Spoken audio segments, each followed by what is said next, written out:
Good morning, Motozar, ang inyong lingkod. Bigay lang tayo ng mga tips at bago tayo magbigay ng mga tutorials dito sa ating Suzuki Raider FI FG crossover.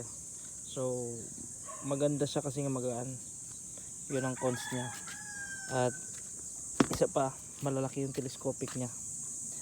Alright, mga kaibigan, um, ang issue talaga dito, maliban sa mga labas niya sa flarings niya, mga gas-gas, tapos yung disalignment ng footrest at iba pang mga issues niya, ito kasi nabili ko siya na second hand, naka-stock ito.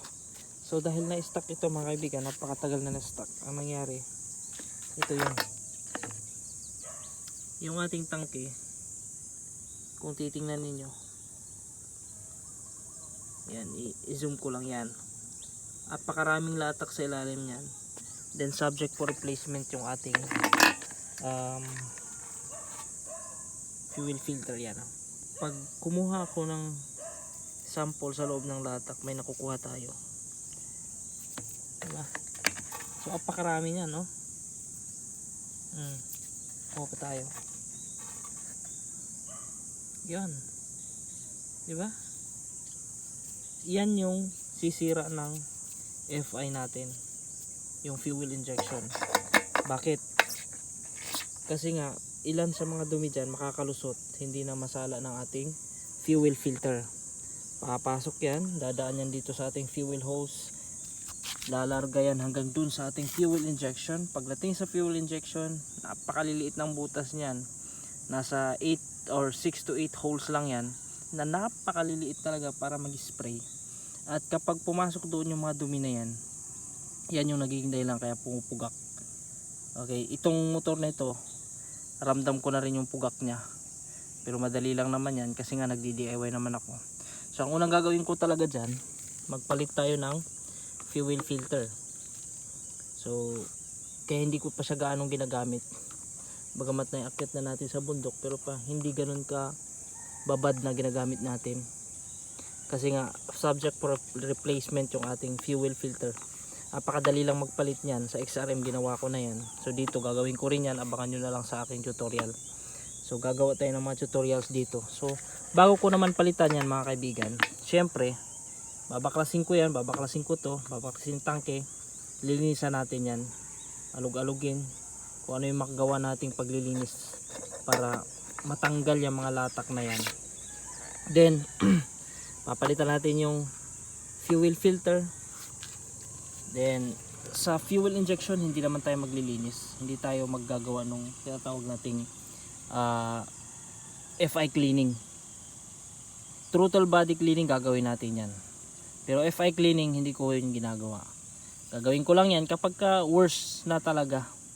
So sa ngayon, dahil hindi pa napalitan yung fuel filter, yun lang munang gagawin ko. Palitan ko ng fuel filter, tapos kung nandun pa rin yung sakit, andun pa rin yung pugak-pugak niya, lilinis tayo ng throttle body. Pero napakababa pa ng milyahe nito mga kaibigan, 15,000 pa lang, pero lilinisan na natin yan. So abangan nyo na lang sa ating mga susunod na videos.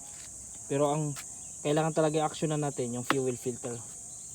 Pero sa inyo, kahit na 60k, 70,000 na yung natakbo ninyo, malinis pa rin yan. Bakit? Kasi hindi naman na-stack yung motor ninyo eh. Ito kasi na-stack ito sa bangko mga kaibigan, 2 years na in-stack ito, walang gasolina, at halos tubuan na ito ng mga damo sa sobrang kapal ng alikabok. Walang baterya, kaya ganun. Binili ko lang to kasi nga kailangan ko ng pangharabas, at napakaganda pangharabas nito. Wala kang intinding sira dahil sira na. Joke. Pero matibay siya. Nakita nyo naman doon sa mga rides natin, may yung review ko ito sa rides pa lang yun, sa rough road. Nakita nyo yung performance nito kung gaano kaganda at gaano kagaan. At iyang telescopic na yan, malaki siya. Mas malaki siya sa Honda na TMX yung 125. Katumbas siya nung Barako ng Kawasaki. Yan yung isang good side talaga na nakita ko dyan. So isa rin yan na nagkukos, no? Balik tayo dito. Isang nagkukos na low power, pugak-pugak yung andar, at isa pa nagkukos siya ng pagkasira ng inyong fuel pump kapag di kayo magpalit ng fuel filter.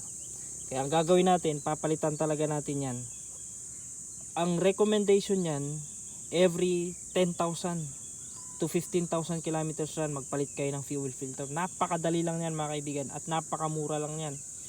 Yung in-order ko sa Shopee, 200 lang or 120 lang ang price niya. 200 kasi nga may shipping fee pa. Ganun lang siya mga kaibigan, kamura. At kayang-kaya nyong gawin yan. Hindi nyo na kailangan ng mekaniko. So, maraming tutorial naman na yan, pero gagawin pa rin natin yan. Then, yung ating air filter. Itong air filter nito, sigurado marumi na rin ito. Kasi nga na-stuck. Napakarumi nito.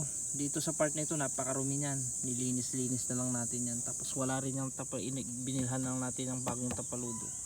Kasi yung kinabit dito. Tapos nilowered yata ito ng mga naunang gumamit. Kaya ganun. So air filter, napakadali lang din siyang palitan.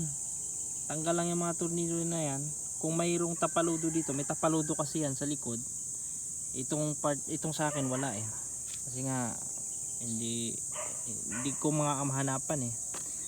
Meron din naman mabibili, kaya lang magagaling pa sa Visayas. So hindi muna ako order. Napakadali lang din, tanggal lang yung mga tornilyo na yan. Oh. Parang nagpalit lang din sa XRM, 1, 2, 3, 4, 5 na tornilyo lang naman ito. Ayan.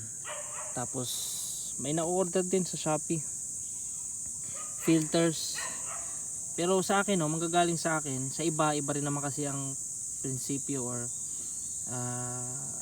ginagawa ng iba. Meron silang tinatawag na FI cleaning.